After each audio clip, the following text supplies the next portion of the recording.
Hey, welcome back. This is game 2 against Pat. We're on the Jinteki.net server sometime at the end of November, testing out some new cards. I got an Az deck that is running both Boomerang and Prognostic Q-Loop. There's no back in here, but we should be playing a Geist deck that has back in it. Thanks, you too. I'm very happily getting to play some games against Pat. Pat has seen these cards and is pretty excited for them as well. At least I hope. Pat's on Sportsmetal. Pat plays a fair bit of Sportsmetal, has been in our meta for a long time now. You have to watch out for Archer. Pat loves Archer, but we'll see what some of the new cards do. We have the opening Diversion, Corporate Grant, Oracle Mate, and Pat Tap. Pat Tap fires a fair bit against Sportsmetal. I do like this hand. I'll keep it.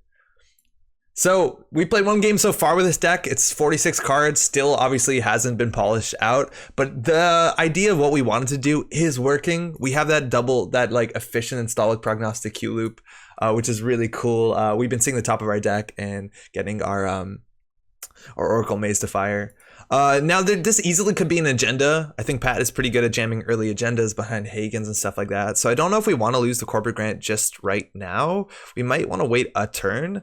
I feel like we can still compellingly do Corporate Grant into Pat Tap, and then I guess if they score the agenda, I don't know. Let's draw once. Stimhack's okay. So Corporate Grant, we'll install the Pat Tap. We want to install something a turn, at least something that gets us our Az discount, a connection, a resource, or hardware. Right now, she's like really dodgy to play without any of our backup, and installing Cyberfeeder we're going to have to run a fair bit. There's a lot of agendas in this deck. This actually could help us, but it's not the most compelling install right now. We'll take it anyways. But going into 3 is bad. We really want to be able to smash stuff. Hopefully we draw a Prognostic so we can safely Oracle. Fuck. So much for the Grant. That's a bad one too. They gain 3 credits plus 2 credits, generally because of the Sportsmetal. We do gain money from our Pat Tap, and I think we have to go face check. We want to get this siphon off, so let's figure out what we have to siphon into. You want that Diversion of Funds. Call this siphon for reasons. So what could be bad here? Not too much. Pat not rezzing either. We found an Ash. We do have a Link. Hopefully we can keep the pressure on with the money where that isn't too bad. That's a good install. Fortunately, we don't have a Corporate Grant, and money not great so far. We want a Sec Testing. We want that Prognostic Q. Masterwork also very good. Draws to our deck as well as Class Act. But we need to keep our money up because we're not really threatening that remote. If we had a Boomerang, we feel like in a better spot. And I don't want a Diversion here just to force them to res unless they're pushing in the remote. And maybe they didn't res because they didn't have anything. Aumakua really good. Weak against Hagen, but definitely something we want to consider. And we do have the Prognostic Q. So now when we run, we can look at the top cards. And if we install our Aumakua, we install it for cheaper with Cyberfeeder, which is definitely compelling. We've installed the hardware this turn. I think honestly, we might just want to click for a credit. If we play this Aumakua, I think Pat just ices up archives, and we don't want that. Because next turn, I think we do Aumakua install, run archives, see the top with Prognostic, and then we do Oracle. So I think we can just click for a credit here. It's probably okay. So Aumakua struggles to deal with Hagen that eats non-decoder fractor killers. Also, Turing can be a small issue. Pat has the fodder for Archer, and Pat looks like it's going to get the hedge fund trash our Pat Tap, and I love when they slow down for that because we do have a bit to set up in this deck. So hey, this installs viruses for cheap. Let's run archives. Lock at the top 2 cards of stack for definitely. We have a Class Act and a Prognostic, so we now know to call, what is this? Resource into hardware. Successful run, we get a counter here. We can install her, get our discount, and we're gonna call resource into hardware is what we promised, right? Yeah, and now next turn we can click her, say hardware, and then install a Class Act and go. Pat jamming out there. Not sure if Pat's on the Mega Pre, the new agenda. Speak of the devil. That's a 3-1. This is in both score area? Copy Mega Pre in either player's score area. What a good card. What a scary card. So again, Hagen is kind of the issue here. We're going to Oracle Mate first because we know the top card is another Prognostic, which is unique. We're going to call hardware. We can run archives. Look at the top 2. It's an Amina and a Cyberfeeder. This is where things get super cool. Check this shit out. Amina, Cyberfeeder. Okay. So Amina is obviously very expensive, but we can now just Stimhack out an Amina because we know it's on top of the deck. Seems really compelling. It's actually a very good ice against HB. A lot of the like code gates like Fairchild 2 and 3 line up pretty poorly. Unfortunately, we don't want to lose the Class Act. Yeah, so let's just protect the Class Act first by installing it. And then we're just gonna Stimhack archives. We could Stimhack Essential, don't need to. Stimhack archives. We're gonna use Prognostic Q-Loop to reveal a top card to install an Amina, so we get Amina down for cheap. there you go. That's how you pay not a lot of money to get some big stuff out here. I think you can cheat out a console, like you can cheat out what's it called? A Nexus, budget credit kiting. You can cheat out a Nexus. You can cheat out, we lost the diversion, that's a bit sad always. And we got some good draw. You can cheat out a Fem. Test run's also really good to put Fem on top of your deck, which is pretty good. Only costs a lobe. And now we have the class act and the flip switch, so we can start running into archers with the flip switch. We obviously don't want to lose an Amina to an archer. That'd be pretty unfortunate. We get more Cyberfeeders, so eventually we're not gonna be paying any money to break stuff, which is obviously incredibly compelling. Hand size is just 4, icing up everything. I like that. We don't have a Masterwork just yet, so it's not like we're gonna be drawing a fair bit. And having a corporate grant around here would be pretty good, but we definitely want to be running with a flip switch on the table because bad pub is going to be scary. Or sorry, trash programs is going to be pretty scary. I'm going to install the Cyberfeeder because there's a chance here that we hit something that we want to actually break with Amina or Aumakua. And we have the flip switch if we panic into an archer. We'll do Prognostic first. It's a daily cast into a test run. There's that Hagen that we're always scared of. So this actually will trash our Aumakua unless we jack out, so we're going to jack out. What was on top? I forget what's on top. Yeah, So in theory, we can always fire this before. We're gonna go again. So Prognostic Q-Loop, top of stacks, daily cast, test run. Okay, that's all good. Daily cast, test run. So luckily Pat's gonna spend some money. We're just gonna flip switch out. We wanna protect our Aumakua. Oops.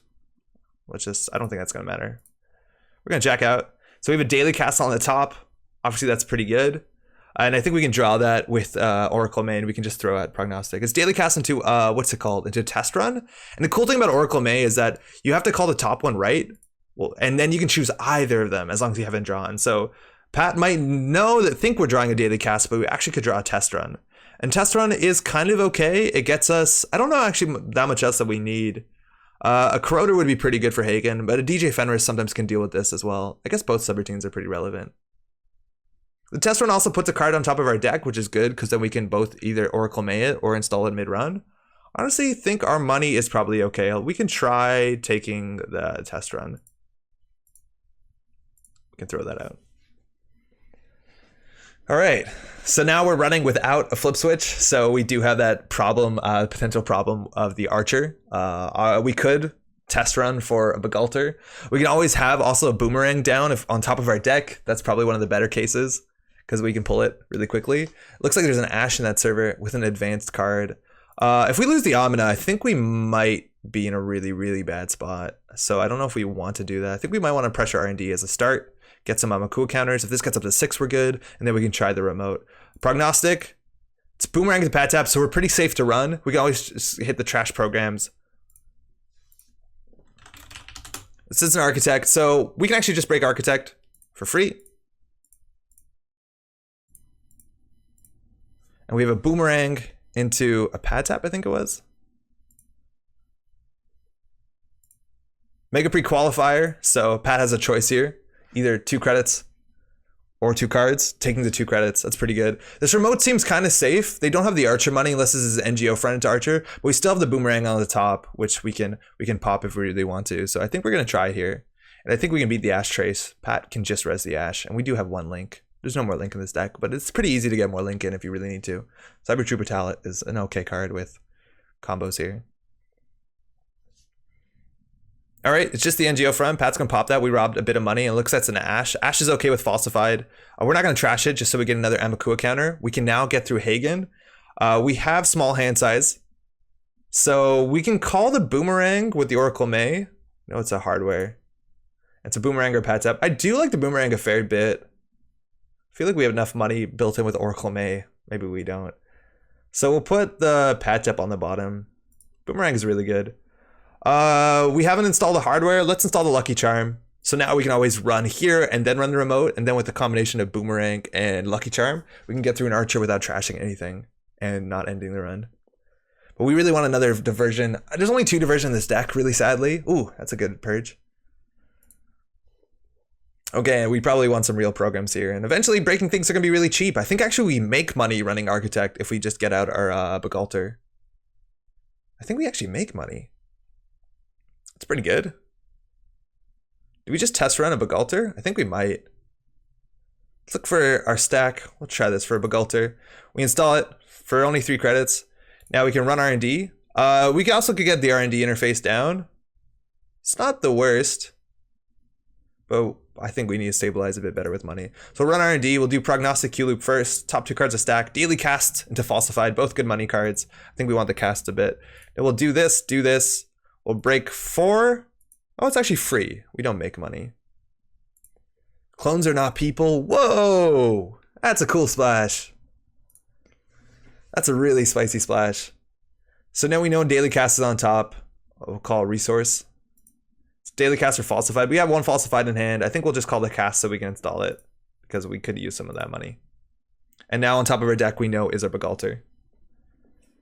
That's like it's better if you play like bigger stuff like Femme Fatale, but this test run is actually pretty interesting. If we run more Stimhacks, I think the test run's a bit better because we can cheat out things on top of our deck.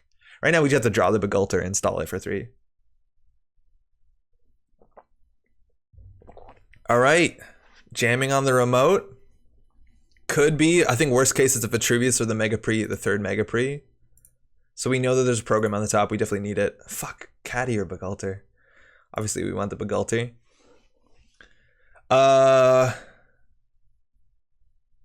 We know this is an Ash.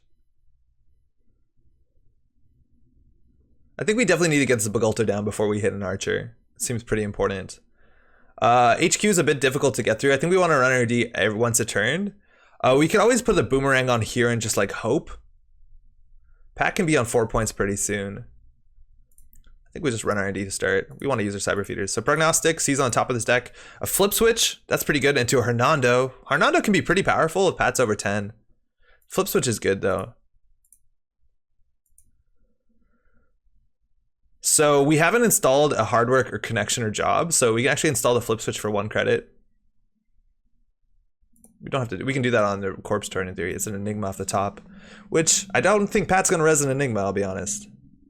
Seems like it'd be bad. And now with the Flip Switch, I think actually we can just run this remote. If they res an Archer, we just install Flip Switch from the top of our deck, and we're gonna look really fucking cool when that happens. 2 Aumakua counters means we can get through border control. Obviously, we don't want this Hagen to fire. Hagen's now only 3 strength, so we're gonna install. We're gonna reveal a top card. It's a Flip Switch. We're gonna install it. And we're gonna jack out. Thanks, Flip Switch. Cool combos. I totally forget what the next card on the top of the deck is. Didn't pay enough attention. You really need to focus when you're looking at these many top 2 cards of the deck triggers over and over again. Yeah, fuck. I have no idea what's on top of the deck.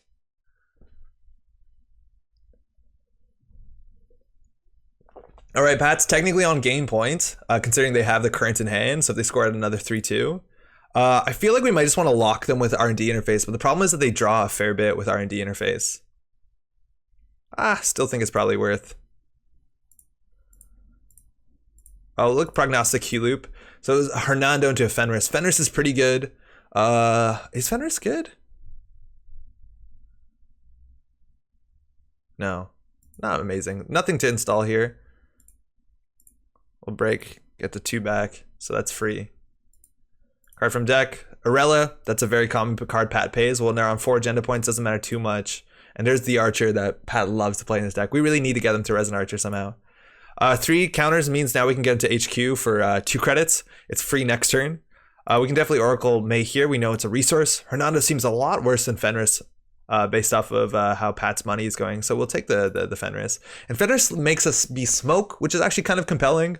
On top of that, we can be, what's it called? Smoke is good. If there's border controls and stuff like that, like we can always get through the Hagen once if we don't want to use an Aumakua and just get through the end of the run subroutine if we want to be Quetzal. Reina Roja is actually pretty strong here too. We've already installed though a hardware program, a hardware connection. So we're going to wait for next turn maybe with the Fenris. Pat needs to click for a couple credits. Just going for the Purge, that's okay with us. Like we still get into R&D once a turn. Fenris, I don't know if we need it now. Masterwork is actually pretty cute. Masterwork is definitely cute. And we want to keep this in pocket so that we can do the top of R&D. Fenris, we don't really need before we run. Unless we get Smoke. Yeah, fuck it. I think Smoke is good enough. So we'll do L Smoke. The credit, actually, I don't think populates this turn. If I'm not right, I think this is wrong. I think recurring credits only go at the top of your turn. So this shouldn't be here. I don't think. So we're not going to use it. I'm pretty sure that this shouldn't exist. Prognostic off the top. We have pad tab, which is pretty good. Security testing is kind of anti-synergistic with Aumakua because you want to access cards. But the pad tab's okay.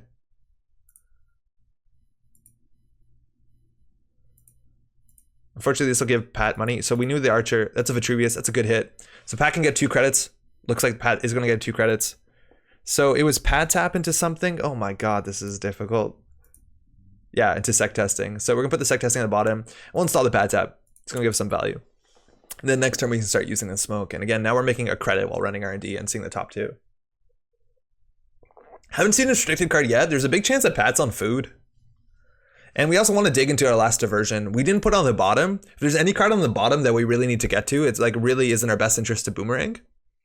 And now we need to get through this remote. I think it's not that hard to get through this remote. We know there's an Ash, and I feel pretty confident we can beat the Ash Trace. We can always falsify the Ash, so this will be on 1 counter. The problem is if we run Essential and hit an agenda, we are going to... it's going to be an issue for us. Chances to Rashida in the remote is kind of high. And how do we get through this?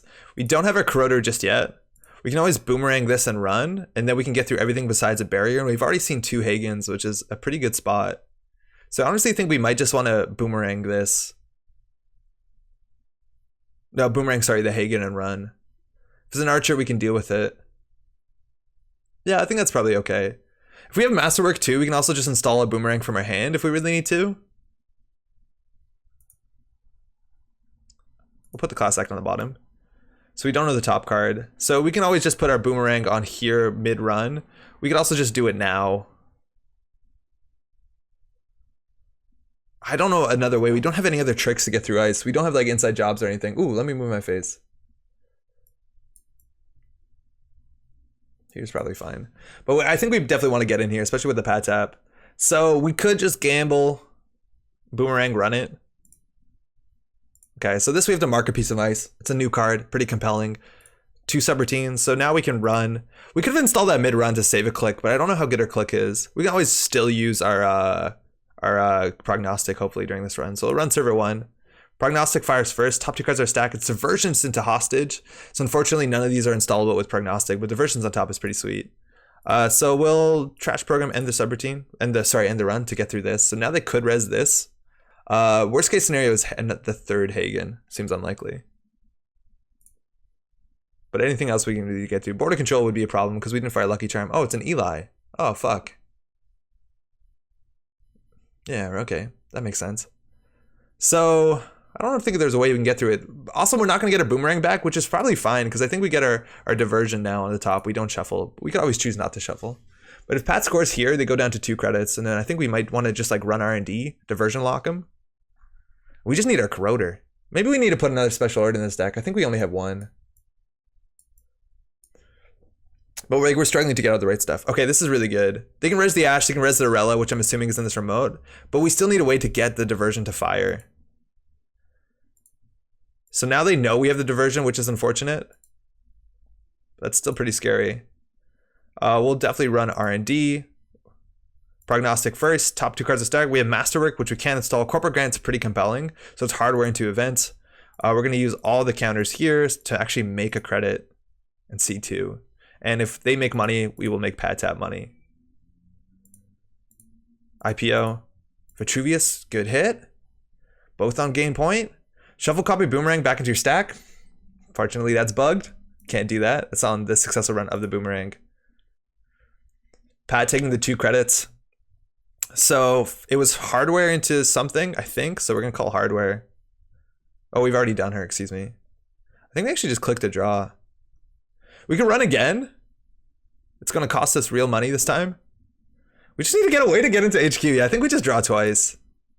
Masterwork, Corporate Grant. And on their turn, we can fire Prognostic. There's a small chance that it'll fire and hit our Corroder or something like that. Even if it hits a hardware, it's good because we draw a card. Pat going for the advance. We really need to get a way into this remote.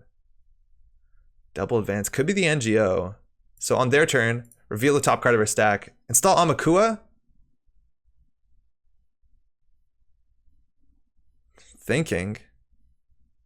Minus strength for each installed Icebreaker. Yeah, we'll fucking prognostic out on Aumakua. Ideally, we do it with the Cyberfeeders, but they're empty. But now this is 2 strength. That's approachable. So in theory, we could like falsify this, run archives, not hit any agendas. That would be best case scenario. Okay, we gotta really think this through. We could run R&D. If we hit an agenda, there's a chance we win, but there's a chance we don't win. Then we have to run R&D again. Ash shouldn't be an issue. So we just need to get 2 counters on Aumakua. Now we can, I think no matter what, we start with a diversion. Well, not necessarily. It doesn't have to be right away. I think Pat should res the Ash because we know what it is. There's a small chance that when we falsified here, we lose to Cyberdex Virus Suite. But there's a big chance there's a Cyberdex Virus Suite in archives. So I think we run R&D. Then we falsify, then we can't get through the Eli. That's the issue. Like we just need to get a diversion off. And if we get the diversion off, it's probably good enough if this is a 5-3, if this is the Global Food Initiative we think it is. So we need to get a diversion off. So we can do falsified, run archives. I think we'd run archives first because of Cyberdex Virus Suite. And then diversion. Can Corporate Grant do something here? No, I think we really need the clicks. Corporate Grant could drop Pat lower. Corporate Grant's good. Fuck, we really gotta think this out because Corporate Grant's really good because we can fire Prognostic and then maybe fire Prognostic on top of Pat's turn so that Pat can't double install if we hit a hardware or event, and we can kind of set that up when we see 2 cards. Okay, so we definitely want, our options are obviously get into the remote, which we really need to find a Corroder, which is a 1 in 16. Or, and I don't think we've seen a spec order yet. Other option is that we can make Pat poor enough by either hitting a diversion and maybe 1 or 2 corporate grants, which is probably good enough. The problem is that we need another counter on Aumakua. And this has 2 end to run subroutines, which means Lucky Charm won't get through both of them. So we could do corporate grant, run R&D. I don't think we need the corporate grant. Running R&D is sketchy, right? Because if we hit an agenda, we get more money. So we want to make sure we don't hit an agenda. So I think we'll try archives. Prognostic, top 2 cards of stack. It's a sure gamble into a Cyberfeeder. So there's no way to draw once to make sure the Cyberfeeder's on top. We can't swap consoles, so this is not going to fire. So it's gamble to feeder. Fuck. So we need to hit no agendas here. Okay, that's a good start. I think we might be okay. So now before Pat can res it, we're going to falsified upgrade here. So we know it's an Ash. And now with 2, we can do the diversion of funds. And we're going to prioritize smoke. Just because we can maybe use this to install an Aumakua or something. I don't know. It seems unlikely. Okay. So, holding on. Unless this is a 4-2, which kind of seems unlikely, we might have another turn. And now if Pat doesn't purge, also the remote is pretty flimsy. We know on top of the deck is a gamble into a Cyberfeeder.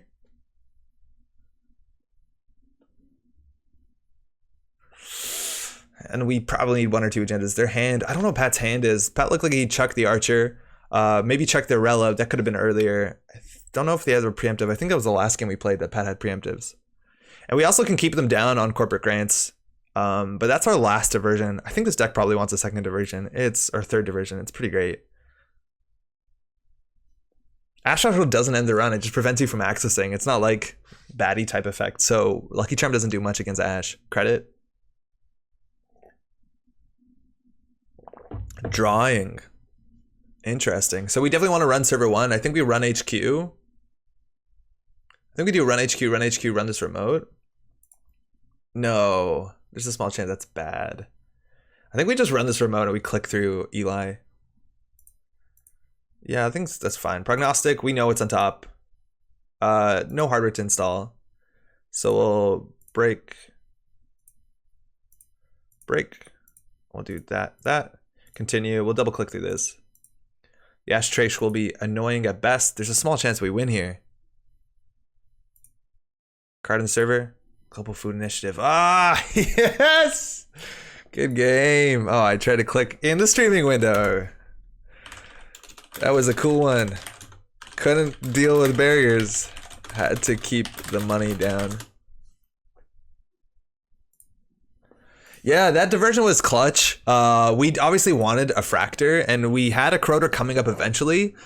This deck has a special order, right? Wait, does this deck not have a... This deck doesn't even have a special order. Okay, well, that's something we definitely want to rectify.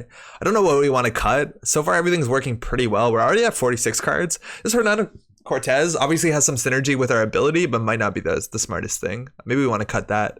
And we're not firing this consistently enough on the runner's turn, but I feel like we might be going a bit too far into it because we can't ever set up the top 2 cards, which is a really good way to use this because we're always double drawing with Class X, so it's always blank. But that being said, we had a lot of credits. Like we could have considered firing this once we have our money to be like, check, okay, nothing there. And then also we see the top card, which is super sweet because then we can Oracle May off the top. Yeah, I was just trying to get a fire anyways, and that Aumakua was kind of perfect. I need to pay 1 credit on your turn more often to just reveal the top card so I know what I'm doing with the Oracle. Let alone sometimes hit a card draw with Masterwork and what's it called? Masterwork and Corporate Grant. This deck is really exciting. We might get another one in. Maybe we'll try some Geist. But if not, if this is the final game, thanks so much for watching. We'll be back. Pat and I will be streaming on the 19th, Thursday at 8:45 Eastern when all the cards come out. Again, this is recorded in November. Shout out to the Nisei team for letting this happen. We'll be back pretty soon. Thanks for watching. Ciao.